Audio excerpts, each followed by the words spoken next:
अब एपिसोड की स्टार्टिंग में हम देखते हैं सिंगयू लॉन्ग हाउ को एक गिफ्ट देता है जो कि एक होली स्पिरिट फर्नेस होता है। ये एक बॉल जैसी चीज होती है जिसके अंदर फायर जल रही होती है और ये बहुत ही रेयर होती है। इसे देखकर लॉन्ग हाउ काफी ज्यादा हैरान हो जाता है। दरअसल स्पिरिट फर्नेस हेवन और अर्थ का एक ट्रेजर होता है जो कि हर पावरफुल मैन और वुमेन का गोल होता है।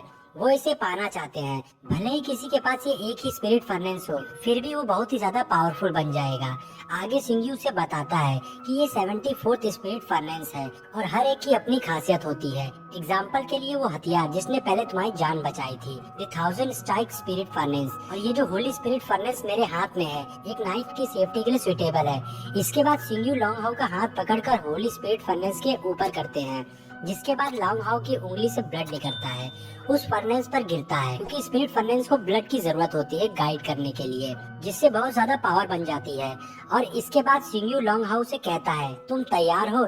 ये बोलकर सिंगयू होली स्पिरिट फर्नेस लॉन्ग हाउ पर मारते हैं और हम देखते हैं कि फर्नेस लॉन्ग हाउ के बॉडी के अंदर चली जाती है और लॉन्ग हाउ गिरकर एक अलग ही स्पेस में पहुंच जाता है जहाँ काफी अंधेरा होता है। सिंगयू लॉन्ग हाउ को बताता है कि ये वो जगह है जहाँ तुम स्पिरिचुअल पावर को अपनी बॉडी में स्टोर कर सकते हो। इस जगह का नाम स्पिरिचुअल पावर स्पेस है। यहाँ पर स्पिरिट फर्नेस को फ्यूज करोगे।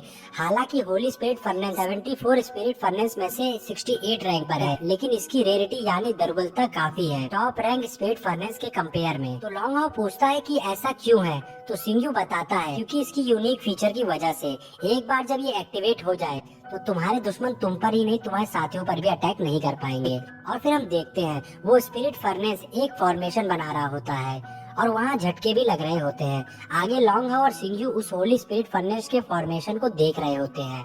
लिंगयू से बताता है कि कम से कम 3 चांस होते हैं होली स्पिरिट फर्नेस के विकसित होने के लिए। तो लॉन्ग हाउ हैरान होकर पूछता है स्पिरिट फर्नेस विकसित भी होते हैं? तो सिंगयू उससे कहता है हाँ, हर बार विकसित होने पर ये और भी ज्यादा स्ट्रॉन्ग हो जाता है। इसके बाद हम देखते हैं उस स्पिरिट फर्नेस में से बहुत सारी एनर्जी निकलने लगती है और फिर वहाँ एक ब्लास्ट होता है और ब्लास्ट के बाद हम देखते हैं वो होली स्पिरिट फर्नेस ओपन हो जाती है।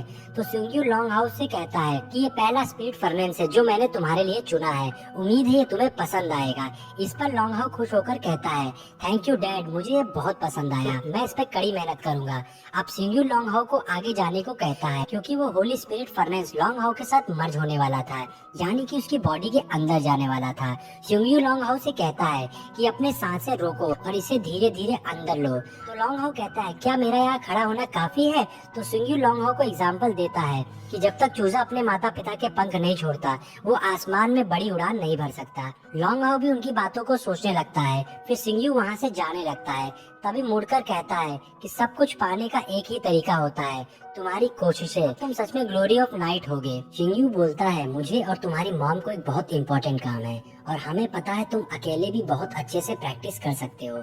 तो लॉन्ग हाउ बोलता है अकेले, और बोलता है अकेले का क्या मतलब है। फिर सिंगयू वहाँ से जाने लगता है और लॉन्ग हाउ को कुछ भी समझ नहीं आ रहा था, इसलिए वो सिंगयू के पीछे भागता है उसे रोकने के लिए। और तभी हम देखते हैं वो होली स्पिरिट फर्नेस अपनी पावर्स को दिखाने लगता है और वहाँ पर बहुत सारे पोर्टल्स ओपन हो जाते हैं और पोर्टल्स के अंदर से स्पिरिचुअल चेन बाहर आती है जो पहले तो लॉन्ग हाउ के पैरों को जकड़ लेती है और जैसे ही लॉन्ग हाउ सिंगयू को पकड़ने वाला होता है वो चेन उसके हाथों को भी पकड़ लेती है और उसे पूरी तरह से बांध देती है। वो बिल्कुल भी आगे नहीं बढ़ पा रहा था।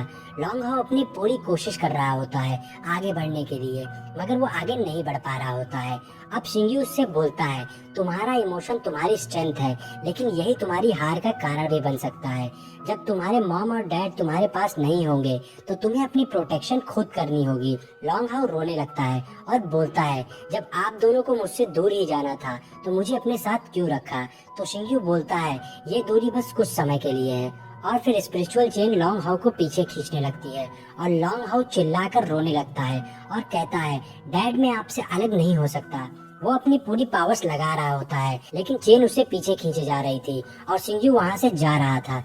ये बहुत ही इमोशनल मोमेंट होता है।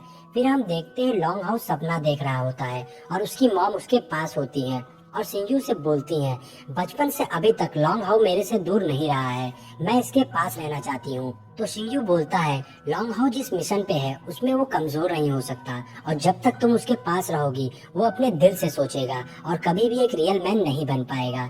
तो उसकी मॉम रोने लगती है। फिर दूसरे स्पेस में हम लॉन्ग हाउ को देखते हैं जो अभी भी चेन से बंधा हुआ था, और तभी उसे उसकी मॉम की आवाज आती है और फिर से वो एक दूसरे वर्ल्ड में पहुंच जाता है और वो अपनी मॉम को अपने सामने देखता है और भाग के उनके पास जाता है और उनके गले लग के रोने लगता है। लॉन्ग हाउ कहता है मैं आपसे दूर नहीं रह सकता, तो उसकी मॉम भी रोने लगती है और लॉन्ग हाउ को समझाती है कि पहले तो तुम रोना बंद करो और तुमने मुझसे प्रॉमिस किया था कि तुम एक स्ट्रॉन्ग नाइट बनोगे। तो लॉन्ग हाउ भी अपनी मॉम को देखने लगता है और चुप हो जाता है और फिर अपनी मॉम से दोबारा प्रॉमिस करता है कि वो एक स्ट्रॉन्ग नाइट बनेगा।